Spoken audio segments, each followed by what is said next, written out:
මහගමසේකර කවියා මිය ගිහිල්ලා අවුරුදු 50ක් ගත වෙලා. ඒ අවුරුදු 50 යනු සේකර කවියා ජීවත් වෙලා හිටි කාලයටත් වැඩි කාලයක්. හැබැයි අද අපිට ඔප්පු කරලා තියෙනවා මහගමසේකර තාමත් ජීවත් වෙනවා. මේ හැමතැනම ජීවත් වෙනවා. මේ හැම අහුමුල්ලකම ජීවත් වෙනවා. ජීවත් වෙලා කලාකරුවන්ට රසිකයින්ට තවමත් ඔහු මහත් ආදරණීය බලපෑමක් කරන කවියා බවට පත් වෙලා තියෙනවා. අද කවි රස දන්නෝ තුලින් මම කල්පනා කළේ මහගමසේකරගේ කවියක් කියන්ට නොව මහගමසේකර කවියා අත්දැකීම් කොටගෙන ලියවුණු හරිම අපූර්ව පරිකල්පනීය කවියක් ඔබට ඉදිරිපත් කරන මේ කවිය අත්දැකීම මහගමසේකර චරිතය.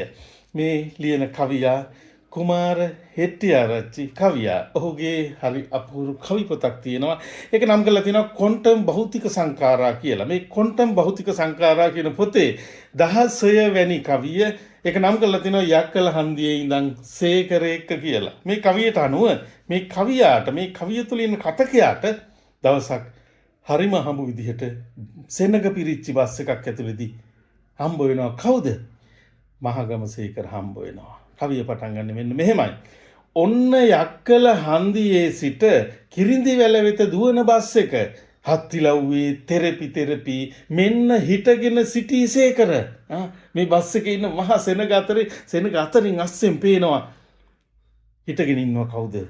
මහගමසේකර කවියා. ඉතින් මේ දකින කවියාට තරුණයාට ඉවසුම් නැතුව යනවා. කොහොම හරි සෙනග පීරගෙන රිංගගෙන යනවා. අර විශිෂ්ට මිනිසයා ඉදිරියට වෙවුලා ඔහුට ලං වී බෝසතාණෙනි කියා අමතමි. අනේ මල්ලි බෝසතන් නොව මං ඉතින් අර පරණසේකර. දැන් මේ අතිශය ගෞරවයට මේ කවියා ගිහිල්ලා තරුණයා ගිහිල්ලා ළඟට ගිහිල්ලා බෝසතාණෙනි කියා ආමන්ත්‍රණය කරනවා. එතකොට සේකර සිය සුපුරුදු අව්‍යාජ සොරෙන් කියනවා අනේ මල්ලි බෝසතෙක් නොව මං ඉතින් අර පරණසේකර මං ඉතින් අර කවි ලියන චිත්‍රාඳින චිත්‍රපටි කරන බස් එකේ කෝච්චියේ වැඩට යන පරණසේකර. ඊට පස්සේ කවිය තුළ සේකර කවියා මේ කවියාට කතකයාට අපූර්ව යෝජනාවක් කරනවා. ඒක තමයි මල්ලි යංකෝ මාත් එක්කම බහිමු තුම්මන් හන්දියේ අපි. මගේ ඇටකටු දාපු මුට්ටිය වැටී තිබුණලු ලිඳක පතුලක.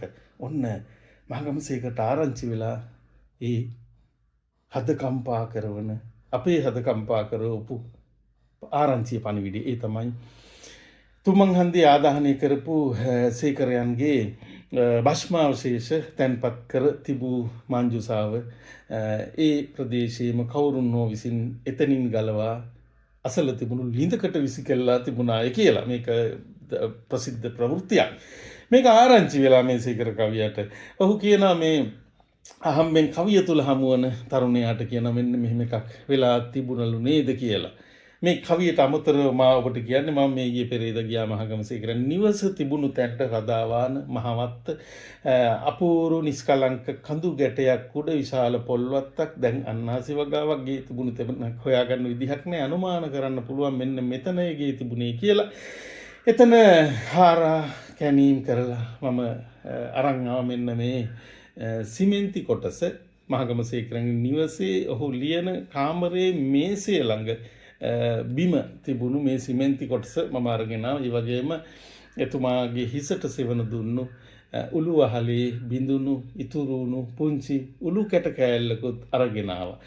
දැන් ඉතුරුලා තියෙන්නේ අන්න ඒ වගේ දේවල් විතරයි. ඒ නිසා අර කියූ මුට්ටිය ඒත් එක්ක බලද්දි මොකද්ද කියලා හිතෙනවා. අපි නැවත එමු කවියට. දැන් මේ කවිය තුළ ඉන්න තරුණයා නිරීක්ෂණය කරනවා මේ දැවැන්ත පුද්ගලයාව. නලල දාඩිය බේරි සිනාසෙයි ඔහු දෙවුර හෙල්ලා. අර මුට්ටිය විසි කරපු කතාවට hina වෙනවා. හොඳටම මේවා හොලෝ hina වෙනවා. තෙත බරිත කොටු කමීසය උත්තුංග සිරුරට ඇලීගෙන උස සිරුරට දාඩිය දාපු සිරුරට අර තෙත බරිත කමිසේ ඇඟටම ඇලිලා ඔහු ඒ ආරංචි වලට ඔහු hina වෙනවා. කවිය තුළ ඉන්න කතකයා තරුණයා නිරීක්ෂණය කරනවා, බලාගෙන ඉන්නවා. ඉතින් තුම්මන් හන්දියෙන් බැස පුතයා වගේ දුම් වැටිය උර පහත් වී බිම ඇන තියාගෙන සෙමෙන් මිහිකත පිරිමදී. ඔහුගේ නිරීක්ෂණයට හසු වෙනවා මේ තරුණයාගේ නිරීක්ෂණයට මේ මහා දැවැන්ත විශිෂ්ට මිනිසයා මොකද කරන්නේ? තුම්මන් හන්දියෙන් හිමීට බැහැලා පුත්තයා වගේ දුම් වැටිය ඔහුට හුරු පුරුදු තැන. ඔහු මේ හුරු පුරුදු ස්ථානයේ සුපුරුදු විදිහට දුම් වැටියකුත් පත්තු කරගෙන පහත් වී බිම ඇන තියාගෙන බිමට පොඩ්ඩක් පහත් වෙලා හිමින් මිහිකත පිරිමදී හිමීට පොළව ස්පර්ශ කරන්න අතගන්න පිරිමදින්න පටන් ගන්නවා. මගේ ඇටකටු පොහොර වී ගිය මෙබිම පිළිසිඳ ගලන කවියම උරාබී හදවතින් හදවත සොඳුරු ආදරයම පිපේවා කියලා අපූර්ව ප්‍රාර්ථනයකට යනවා. කවිය අවසන් වෙන්නේ මෙන්න මෙහෙමයි.